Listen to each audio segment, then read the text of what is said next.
Hello and welcome to PDX Garden Home. It is December here, so we don't have as much going on. It's actually not, it's sprinkling on me right now, but it's been very dry for a Portland, Oregon fall heading into winter. And so, I mean, in terms of weather, it's been okay to get out here and do some work, but we actually don't have that much going on because things just don't grow as much right now with the lack of light and just the coolness. It's been unusually cold too early on in the year. So fortunately, we haven't really had any kind of snow yet here in Portland, Oregon, because the moisture and the intense cold have not met up together at the right time yet. But as you can see behind us, we've been clearing the beds, and then we haven't gotten into doing cover crops or anything special like that yet. All we do is use this time of year to clear the beds, kind of re-edge around them, and then we stack kind of our homemade compost on the top, and we kind of use that to cover the beds to keep them, to protect the soil somewhat until the spring. And then in the spring, we'll come in and we'll put kind of a more of a commercial compost over the top, just as kind of that nice looking layer. So yeah, that's what we got going on here today, and I look forward to kind of showing you some other projects that we're working on here as we are toward the end of fall, heading into winter here at PDX Garden Home. All right, we'll see you in the next segment.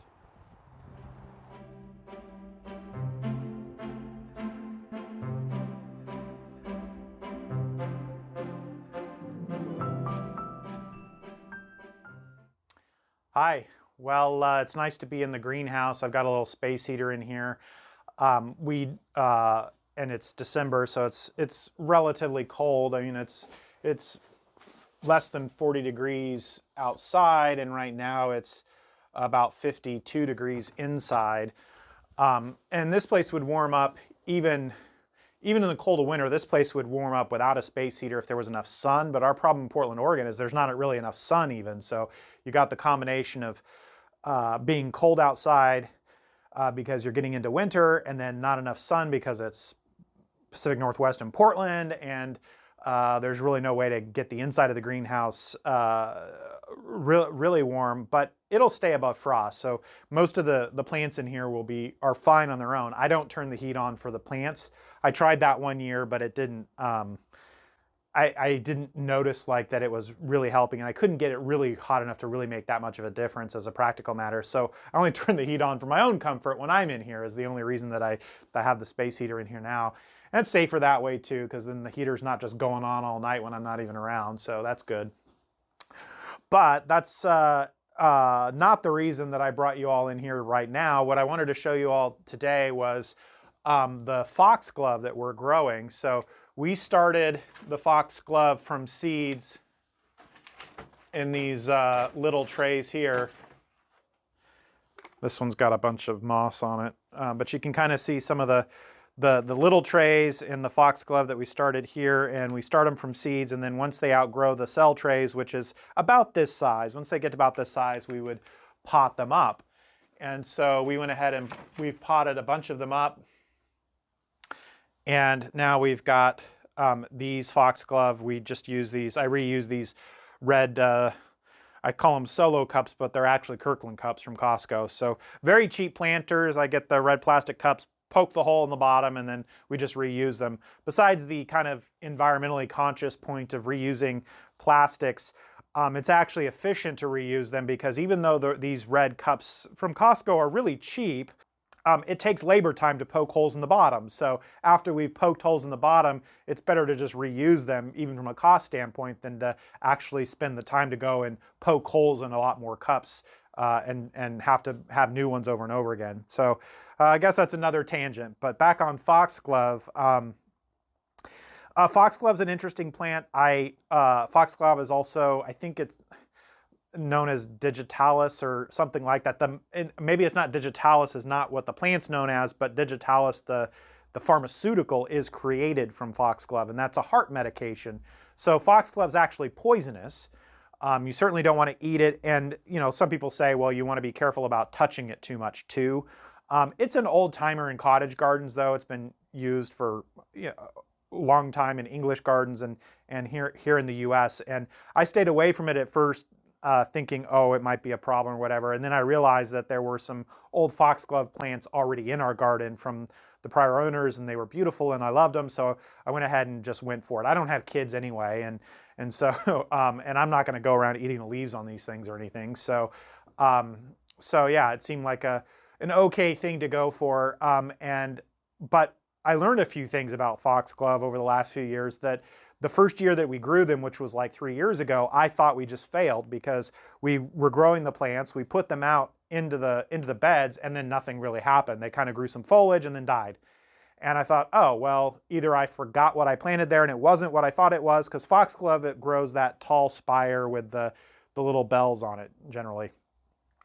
And so I was kind of disappointed, and thought, oh, I failed. And then the next year, which was actually this last season, lo and behold, we had a bunch of foxglove with flowering. And so doing some research on it, a little more research on it, and realizing, oh, foxglove is what they call a biennial. So what that means is that it generally only flowers every other year.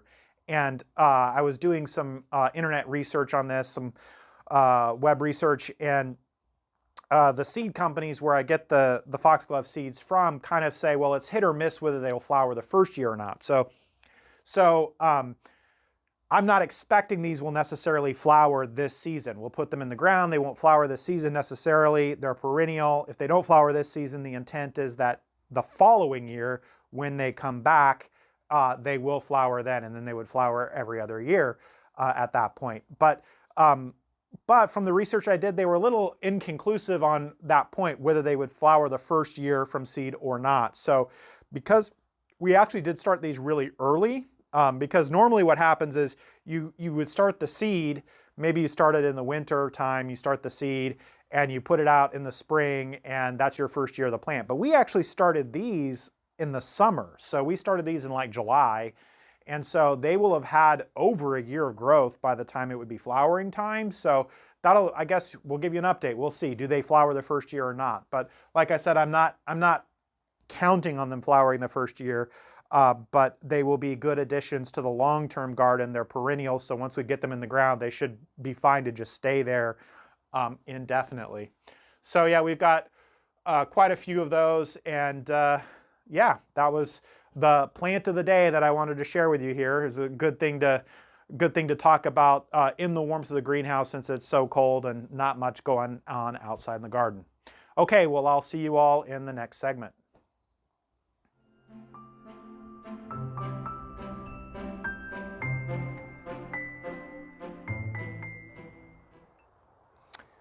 Hi, well, come on along with me. I wanted to show you all show you here at PDX Garden Home the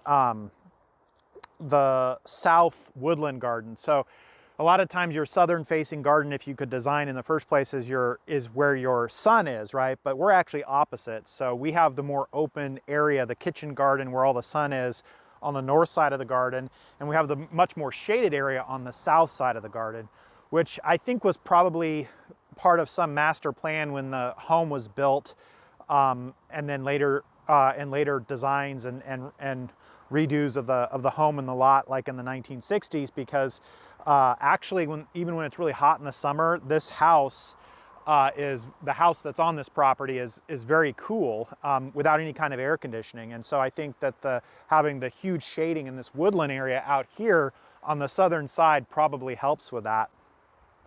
So as you can see, as we kind of come down here, we cut in some paths into this area. It was really just this open area underneath the large cedar trees here. And we cut these paths in with the intent on planting out along the sides of the paths. So there's a lot of great barren area here for us to play with.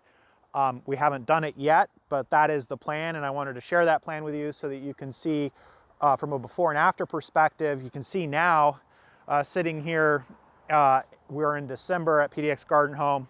There's not much going on here. We've done a few plantings here and there just to kind of get started. Over time, we've moved some bushes from various areas that we thought might still do okay in here.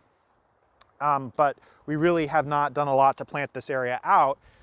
And we're really going to go to town here. So we have the greenhouse full right now of shade-loving plants, perennials that we got as little plugs, and we're growing them in about 1 gallon pots and letting them get nice and strong. And then we'll be moving them out here, I think in the spring, and really trying to fill this area out. So come along with me, and you can kind of get a good sense of it. You can hear the road out there. So we're right next to kind of a relatively busy street. It's a main street, not necessarily the most busiest in Portland, Oregon, but a relatively busy street. Yeah, so this is our shade garden. We do have some other shady spots here at PDX Garden Home, but this is the big shady expanse, and it is what I have on deck as our main project in 2020, is really making this area glorious as we can. Okay, well, thank you all, and I'll see you in the following segments.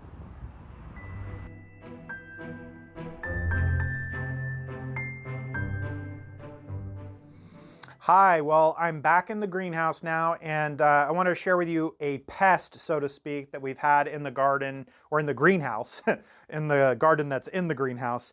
We've got a lot of plants growing here. A lot of them are perennials that are intended for the the south woodland garden, the shade garden. But we got some things that are perennials also that are just kind of the regular flowers and things that we're going to be planting out in next year's overall garden, the different garden beds. But anyway, the pests that I'm talking about is moss. And I've had a certain kind of algae and moss before, but not like this before. And with some reading that I did on it, it sounds like it's a lot of it is related to the greenhouse conditions, the fact that we've got things fertilized and it's kind of humid in here, and things are moist, and those are all kind of conditions for moss spores to like take hold.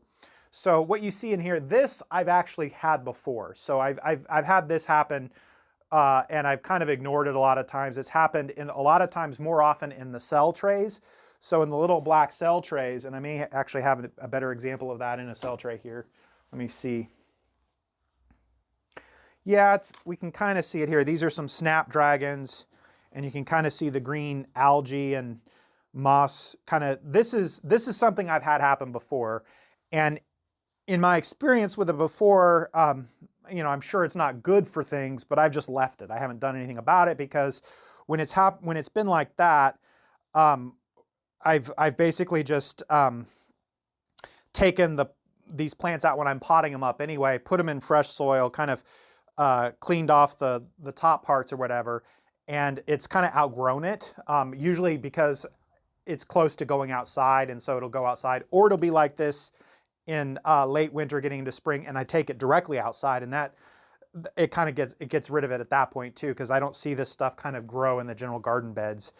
I mean, in terms of how this stuff spreads though, if you research it, it's like spores and stuff like that. So I'm not really doing anything when I pot this up to like cleanse it. So I'm sure I'm infecting, I am for sure infecting whatever the next pot is, because there's no way I couldn't be. These things are like microscopic, I think, and they're in the air and they're all over the place. So there's not a lot I could do to prevent from cross-contaminating. So I'm not making a technical argument that it just goes away or that I'm not cross-contaminating. I'm sure I am. I just, in my experience, this stuff doesn't hurt me too much. It'll go away, or I'll outgrow it in the season. But what I've been seeing this year that's new that I had not seen before, this is an echinacea. This is an echinacea plant, and my echinacea hasn't done too great. But this, like full-on moss, like what I would see growing a lawn or on a rock outside or something, that I have not had inside before in my greenhouses or whatever. And so I've been letting it sit here for a little bit because I didn't know anything about it. And I'm like, well, I don't know. Does it actually hurt anything? And I don't think it's like the worst pest that I can have, but in doing the research on it, you know, it kind of makes sense that it is sucking up the nutrients that this plant, this flower, this echinacea flower, for example, plant would otherwise be using. So it's using up the nutrients and it's blocking its access to water, and potentially the way its growth habit is here, it might even be blocking some of its access to light and maybe smothering it a little bit. So it certainly doesn't look like it's great for it. So I don't, in reading about it, I don't see any great ways to totally get rid of it when you have the plant like this, because again, I mean, the spores and everything that are in here, it's not going to be practical for me to somehow get rid of all these spores without just throwing everything out, which I don't necessarily want to do. So what I'm going to try to do is I'm going to go in and I'm going to scrape off the top layers of dirt on these plants and take these out and throw that outside, throw it away, and maybe freshen it up with a little more potting soil, and just try to basically keep them clean. And our production isn't so large that keeping it clean by hand is a possibility. We could potentially do that. So, and I say I'm going to start introducing you guys slowly to the fact that I do have somebody who helps me with these videos. Ethan helps me with a lot of stuff. And so, yeah, that's something Ethan will probably be helping with, is cleaning off the moss from these various plants at some point. Yeah, so if you take a look at it, they're in all of them. They're in the big, they're in the big 1 gallon, the bigger 1 gallon pots. The only thing that they're not in is the stuff that's been potted up most recently. So anything that's been potted up here for a while has got this in it. So yeah, I mean, it hasn't killed the things that are in there necessarily. It's fine. So like I said, it's probably not great, but it's not the worst thing to happen in here. So we'll deal with it, and we'll give you an update after we deal with it. Okay, well, that's it for this segment, and I will see you guys all later.